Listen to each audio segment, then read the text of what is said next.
This must all end where it all began. This is the ring we began in, and the ring we end in. Matt Hardy, if you want crazy, I'll give you crazy. Oh god, this Impact was a good one. It was a good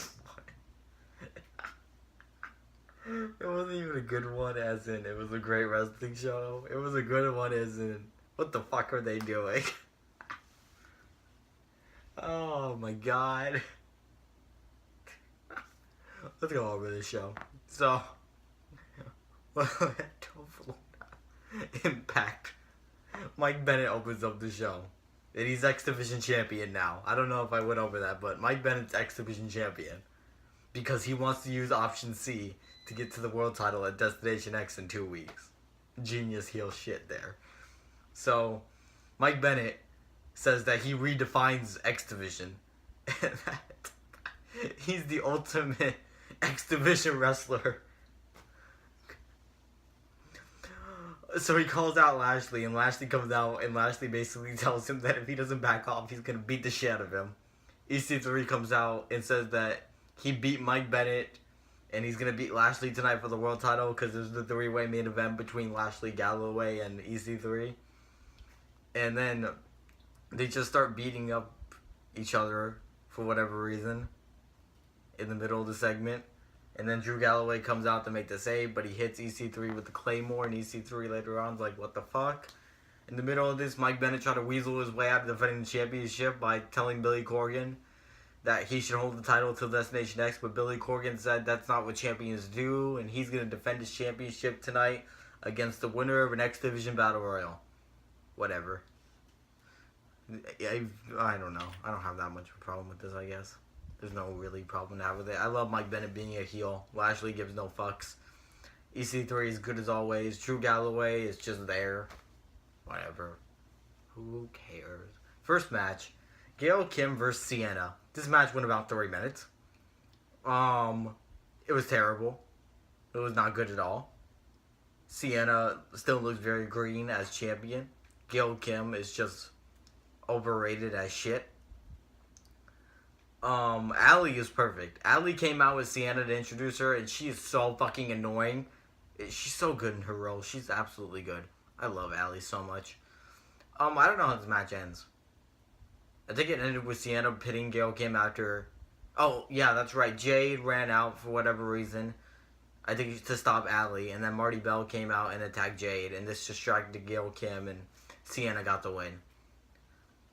Then we got the absolutely great Fact of Life segment between Eli Drake and James Storm. Oh my god. These guys together, these guys have great chemistry together. This segment, I think this segment may have been the best part of the whole show in my opinion. I don't know, Broken Matt Hardy's also really good, but I think this segment was the best segment. Just James Storm being a fucking jackass and Eli Drake being this cocky-ass heel who thinks he's better than everyone else. He's got the dummy button out there. He's hitting it every time. James Storm's like, I'm going to take a sip of my beer every single time you hit that dummy button. So Eli Drake keeps hitting it and James Storm keeps drinking. So then Eli Drake says, you want to play that game? And he pulls out a water jug and people are booing. And he's like, you boo water? Oh, God. So this segment ends with James Storm telling Eli Drake that if he hits the button one more time, he's going to slap the piss out of him. So Eli Drake tells him to leave, and then he's not going to hit the button. And then when James Storm's getting ready to leave, he hits the button, and so James Storm super kicks him. Great. These two were phenomenal. If you've not watched this segment yet, please go watch it. It's one of the funniest wrestling segments I cannot recall in a while. And it's not like that segment on Raw for Monday where the Social Outcasts were like, work hard. It's actually legit funny. It's not like trying to be edgy to be funny. These two are actually fucking funny. It was great. I love this segment. I love this feud. I love this idea. I love everything about it. Just great. It's... Oh God, I can't express it enough. However, this segment went into another talking segment. As Broken Matt Hardy came out. And the storyline is from last week's Steel Cage match. Broken Matt Hardy is legit broken. So, Rebby is pushing him around in a wheelchair. And he's just got this evil, demonic look. So of course he's like, this feud is not over. And so he calls Jeff out, and Jeff is like, what the fuck is wrong with you? Matt says that he needs 6 weeks to recover, and by 6 weeks time he's gonna want to fight Jeff Hardy again, but this time he wants to do it at home.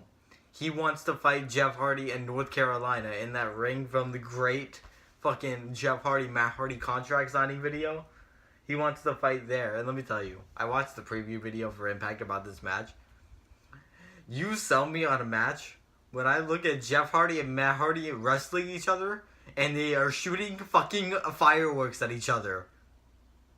Fucking fireworks. Oh, this match is going to be great on Tuesday. It's going to be a one-piece spectacular. TNA, you did it again. Oh my fucking god.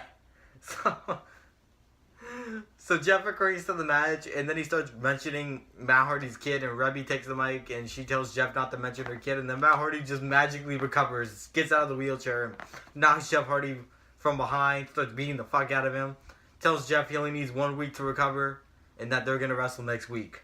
That's the main event. Jeff Hardy versus Matt Hardy, and they're home in North Carolina. What a great show. What a great show it's going to be next week. So we're 70 minutes into the show, and so far we've had 3 minutes of knockouts action, and that's all the wrestling we've had. Great. So the X Division Battle Royal begins. Guess how long this match went? 3 minutes. It ended with Braxton Sutter eliminating, I think he eliminated Trevor Lee last. And so Shane Helms is pissed off about this.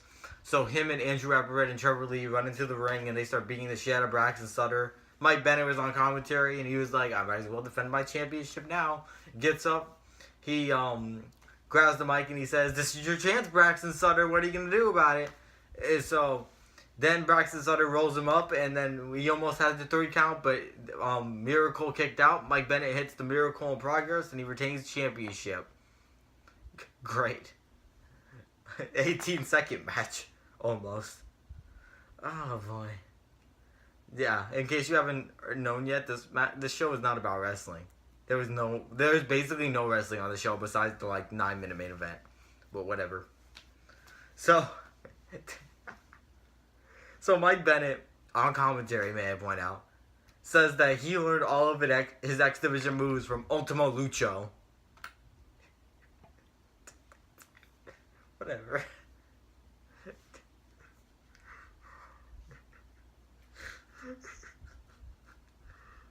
So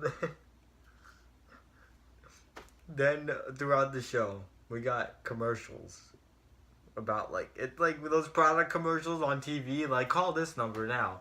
And I thought these commercials were just Pop TV commercials, but no, they were for Impact. And so I said, what? And it's for the Fixer, and it's this guy in the background, he's got a chain. And immediately I said, oh no, not Tyrus. And yes, Tyrus is the Fixer. So backstage, Grado and Shira are talking about the Fixer.